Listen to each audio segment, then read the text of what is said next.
Shining Force 3 é uma trilogia de videogames de RPG tático desenvolvido pela SEGA publicado pela Sega Saturn. Faz parte da série Shining e foi projetado como uma trilogia, consistindo em Shining Force 3. Cenário 1, Cenário 2 e Cenário 3. O primeiro roteiro foi lançado em 11 de dezembro de 1997 no Japão, em 31 de maio de 1998 na América do Norte e no dia 2 de junho de 1998 na Europa. Os outros dois cenários não tiveram lançamento fora do Japão. Isso se deve principalmente à queda nas vendas do console Sega, ligada ao domínio esmagador do PlayStation da Sony no mercado ocidental. Para jogadores que compraram todos os 3 episódios da saga, Camelot ofereceu no dia 3 de dezembro de 1998, um disco bônus chamado Shining Force 3, Premium Disc. A história do jogo gira em torno da luta de 3 grupos de aventureiros contra Tseitable Zone, uma poderosa organização que deseja a ressurreição de um deus maligno chamado Bullzone. Conforme o jogo avança, o conflito aumenta e a segurança do mundo se torna um grande problema. O primeiro episódio do Shining Force usa gráficos tridimensionais. O principal interesse de Shining Force 3 reside no fato de que ele oferece 3 jogos em que nós seguimos a evolução da história através de 3 diferentes heróis. A equipe de desenvolvimento teve assim a ideia de integrar um sistema de interação, denominado Sistema de Sincronicidade, entre os 3 episódios da saga. Ou seja, certas ações do jogador condicionam parte da continuação da aventura, por exemplo, disponibilizar certos personagens no lugar de outros. Shining Force 3 ocorre em um mundo imaginário do tipo fantasia medieval. A história se passa no continente de Parmecia. Este é formado por muitas cidades desenvolvidas e infraestrutura moderna, como um sistema ferroviário. É habitado por humanos e inúmeras figuras lendárias, como centauros, anões, elfos, fadas, gnomos, homens-fera, dragões ou unicórnios. O mundo de Shining Force 3 é dominado por 2 poderes antagônicos, a República de Aspinia e o Império de Distonia. Desta oposição surgiram múltiplos conflitos, mergulhando a população no caos. Anteriormente, Aspinia fazia parte do Império de Distonia, mas esta região tornou-se livre após uma guerra de independência travada por nobres democratas. Eles se opuseram às políticas totalitárias do Imperador Domaric, que privou um grande número de pessoas de seus direitos civis, criando uma grande disparidade entre ricos e pobres. As tensões permaneceram entre Aspinia e Distonia após a guerra da independência. Estas são notadamente marcadas por um desacordo sobre a localização das fronteiras. O jogo oferece para jogar como 3 heróis com motivações e personagens distintos. Vários personagens de várias origens irão se juntar a eles durante sua jornada, o que permite ao jogador, entre outras coisas, descobrir novas personalidades e controlá-las durante as lutas. No primeiro cenário, Symbios é o protagonista do jogo. Jovem senhor da República de Aspinia e filho de Lord Conrad, um dos fundadores do Estado republicano, é uma das maiores esperanças para restaurar a ordem e a prosperidade em Aspinia. Symbios é natural da região de Flagard e deve substituir o pai, que está muito doente, nas negociações de paz que estão a ser organizadas em Saraba entre Distonia e Aspinia. Para tal, está acompanhado por 3 fiéis companheiros vindos de Flagard, como ele, e que conhece desde a infância. Eles são Dantares, centauro cavaleiro, Mascurin, mágico que trabalha para Conrad, e Grace, sacerdotisa e curandeira. No segundo cenário, Medion é o personagem principal do jogo, jovem príncipe do Império de Distonia e filho do Imperador Domaric e Melinda, senhora do povo. Após o seu nascimento, Domaric oferece à sua concubina e ao seu novo filho um castelo para que possam viver em paz longe da sociedade moderna. Quando ele tinha 10 anos, ele foi levado contra sua vontade por sua mãe ao palácio de seu pai para receber a educação de um príncipe. Lá, ele conhece Campbell, um cavaleiro centauro confiável. Mas Medion está em uma situação difícil, desprezado por seus 2 irmãos, Ahram e Mageron, e alguns nobres. Ele não sucumbe à adversidade, graças à sua forte vontade e ajuda de Campbell. Ele não se considera um privilegiado e critica a sociedade hierárquica. Ele é popular entre o povo e os soldados. Seus dois desejos mais queridos são ser gentil com as pessoas e provar minhas habilidades na frente de meu pai. Domaric dará a ele a chance de mostrar suas habilidades, permitindo-lhe participar nas negociações de paz organizadas em Saraban entre o Império e a República. Nessa tarefa, Medion é acompanhado por Campbell, o Centauro, Síntesis, o Elfo, e Urildo, o Mago. No último cenário, Juliano é o protagonista do jogo, jovem mercenário, do reino de Inris, em busca de Gal, membro dos Vândalos, que supostamente assassinou seu pai. Julia aparece como um personagem secundário no cenário 1 e cenário 2 de Shining Force 3. Ele é o personagem principal da saga. A história de Julian é apresentado pela primeira vez em um jogo no Brilhando série chamados Brilhando a Arca Sagrada. Este último apresenta o herói do terceiro cenário e o mundo dos Vândalos. Neste episódio, ele aparece como um jovem em busca de seu pai desaparecido. Durante a aventura, Julian se cruzará com Grácia, uma criança que tenta se tornar a próxima inovadora, principal inimiga dos Vândalos, então decide protegê-lo e ajudá-lo a alcançar seu destino. Como muitos jogos de RPG táticos, Shining Force 3 tem duas fases distintas de jogo, modo de pesquisa e modo de combate. O modo Search de Shining Force 3 tem a particularidade de se desenrolar no estilo de um RPG clássico. O jogador pode movimentar livremente seu personagem nas diferentes cidades e no mapa-mundi em ambientes representados em 3 dimensões. Tradicionalmente, os jogos desse tipo oferecem, ao contrário, as telas estáticas e os movimentos são feitos em um mapa bidimensional geral. É o caso, por exemplo, de Final Fantasy Tactics, da série Fire Emblem e da série Ogre Battle, para citar as mais conhecidas. Os movimentos no mapa mundial permitem que o jogador se mova entre os diferentes locais da aventura. Essas viagens são feitas a pé e, às vezes, intercaladas com lutas para avançar na trama. Ao se deslocar a pé, o jogador conduz o líder da equipe representada com um tamanho desproporcional aos demais elementos. A partir do mapa, o jogador pode acessar os diferentes locais do jogo. Ele então entra em um ambiente muito mais detalhado onde os personagens são representados em uma escala realista. Essa jogabilidade dentro da visão é aquela em que quase todos os diálogos e avanços do cenário acontecem. A maioria dos lugares que o jogador visita são cidades. Os últimos contêm muitos elementos importantes para o sucesso da aventura: lojas, arsenais, forjas, igrejas, e são povoados por aldeões que às vezes podem ajudar dando informações. Essas cidadelas também contêm um grande número de tesouros escondidos e baús às vezes cheios de itens raros. Existe também um local essencial que pode ser encontrado em todas as cidades do jogo, é a sede, mais conhecida como HQ. Permite-lhe gerir a sua equipa de lutadores, onde pode, por exemplo, discutir com todos os seus membros, consultar o conselheiro do grupo, fazer alterações na composição da equipa responsável pela luta ou pegar ou largar objetos na reserva. No início da aventura, o jogador fica restrito à cidade de Saraban, e a liberdade de se locomover pelo mundo é muito limitada. O desenrolar do jogo é bastante enquadrado e é feito com a ajuda de muitas sequências de guião, que não podem ser ignoradas. Um modo de combate aparece quando o jogador se depara com um grupo de inimigos. Apresentando um tema musical enérgico, as batalhas acontecem em um mapa tridimensional em vista isométrica que representa o local do confronto. Os personagens são representados em sprites 2D durante as fases de movimento, depois em 3 dimensões quando há uma fase de ação. Eles são gerenciados por um sistema de câmera dinâmico e são acionados durante um ataque ou ao usar um feitiço ou um objeto.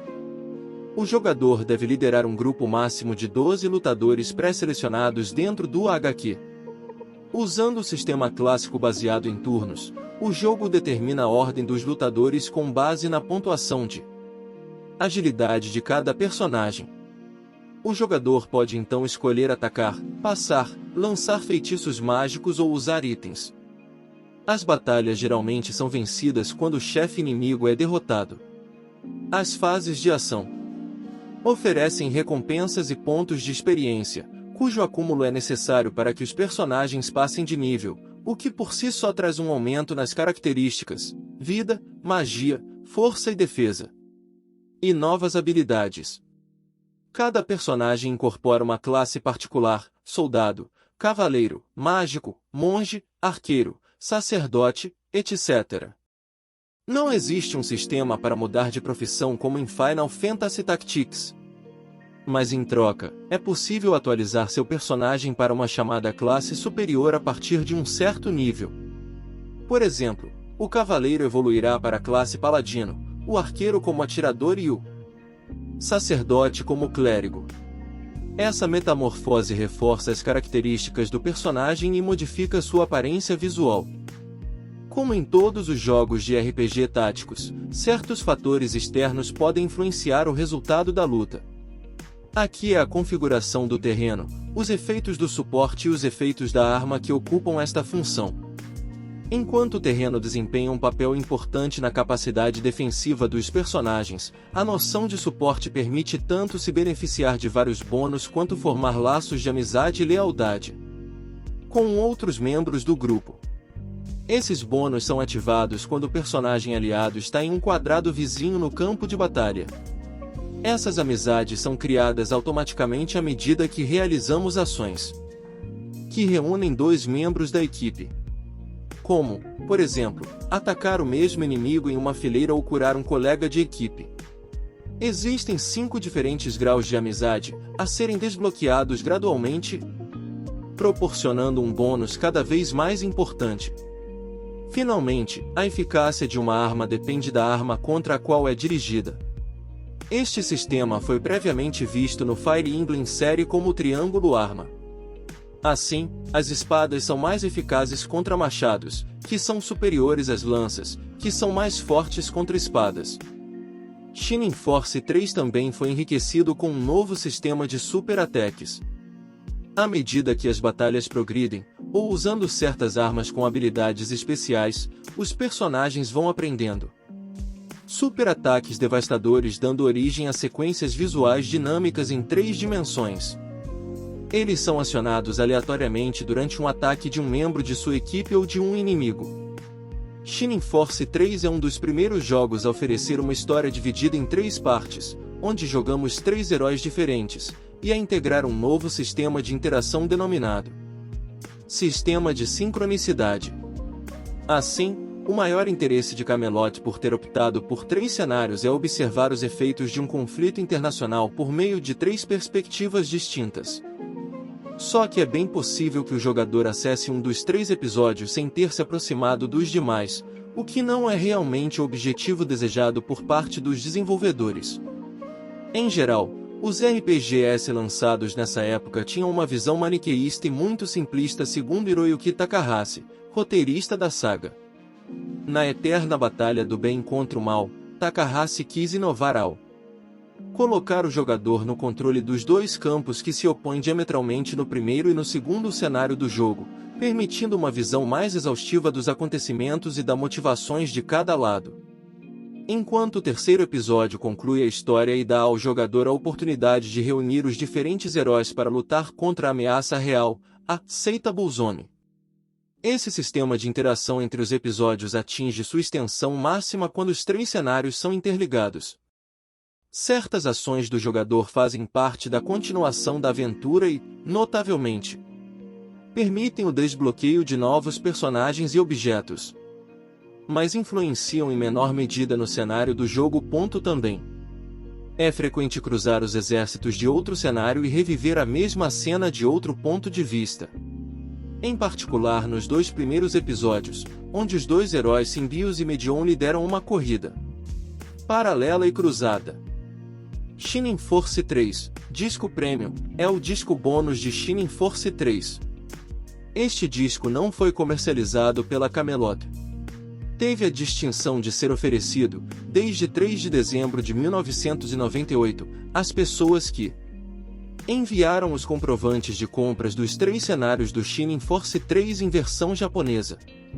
O disco inclui batalhas tridimensionais adicionais contra chefes da série Shining Force, vídeos, uma entrevista sobre a criação do jogo, um teste de som onde você pode ouvir todos os efeitos sonoros e músicas da trilogia, uma galeria de ilustrações, modelos 3D dos personagens e um sistema de criação de salvamento para o cenário 3. O disco Premium foi feito para agradecer aos fãs que compraram os 3 episódios da saga. Ele foi desenhado pela equipe de desenvolvimento durante seu tempo livre com a empresa. Inicialmente, a oferta deveria estar disponível por um período inferior a 1 ano, mas após inúmeros pedidos, Camelot renovou a oferta nos anos seguintes. Shining Force 3 foi desenvolvido em 1997 e 1998 pela Camelot Software Planning, uma antiga empresa de propriedade da Sega, que se tornou independente em 1995. É o primeiro jogo da série Shining Force a apresentar ambientes e personagens tridimensionais. Hiroyuki Takahashi é o roteirista, produtor e game designer do projeto. Quanto a seu irmão, Shugo Takahashi, ele é gerente-geral do Cenário 2 e Cenário 3, bem como produtor assistente e designer de jogos. Normalmente, a Sega pede às suas empresas de desenvolvimento que façam jogos com um enredo simples, voltados ao público adolescente. Mas durante este período, o Saturn está no fim de sua vida com a chegada iminente do novo console da Sega, o Dreamcast. O polo dos usuários de Saturno é, portanto, mais antigo.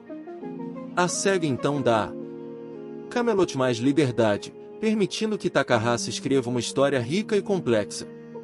Este último admite que, ao terminar de escrever o primeiro cenário, ainda não sabe como a história se desenvolverá na segunda parte. Yasuhiro Taguchi é o gerente-geral do Cenário 1, chefe de desenvolvimento e diretor de som de toda a trilogia. O trabalho realizado por ele e sua equipe tem sido um verdadeiro desafio. Devido à arquitetura do Saturn, que dificulta a programação de jogos quando se deseja aproveitar ao máximo as capacidades do console. Diversas técnicas foram desenvolvidas para evitar longos e tediosos tempos de carregamento que podem frustrar o jogador. Por exemplo, no modo Combat, um pré-carregamento dos dados em 3 dimensões é realizado durante a fase de movimento de um personagem, em função de sua fase de ação. O disco bônus é o último jogo criado pela Camelot para a Sega. Na época, o relacionamento era cada vez mais difícil entre as duas empresas. Os detalhes desta disputa são apresentados em um arquivo de texto no Premium diz. Nele, encontramos os desenvolvedores do diário de bordo escritos por Yasuhiro Taguchi, que é o principal programador responsável pela trilogia. Ele culpa a Sega por não promover o Shining Force 3 o suficiente. De fato, na saída do Cenário 2, a Sega não concede mais nenhum suporte e dispensa o Saturn em favor do Dreamcast. Taguchi também discute os vários problemas que encontraram com a música do jogo no Cenário 3 e a recusa da Sega em ajudar a resolvê-los. Esses diversos motivos fazem com que Camelot abandone definitivamente a criação de jogos para a empresa. Essa retirada marca o fim do desenvolvimento dos episódios da série Shining Stampede Camelot, que ele considera concluída. A versão ocidental, destinada à América do Norte e Europa, foi traduzida para um único idioma, o inglês. Apenas o primeiro cenário é lançado fora do Japão, consequência da queda nas vendas do console Sega ligada ao domínio avassalador do PlayStation no mercado de videogames. A Sega prefere se concentrar no lançamento do Dreamcast, ao invés de adaptar novos jogos em um console morto. A decepção dos fãs é muito grande, já que a conclusão da história não será conhecida. Hiroyuki Takahashi também está muito decepcionado com essa atitude da editora. No entanto, ele ainda espera ver uma versão em inglês do Cenário 2 e do Cenário 3 da saga um dia. Tem interesse em saber mais sobre jogos clássicos e seus personagens? Não deixe de acompanhar o canal para mais conteúdos desse tipo. Obrigado por assistir até o final e até a próxima!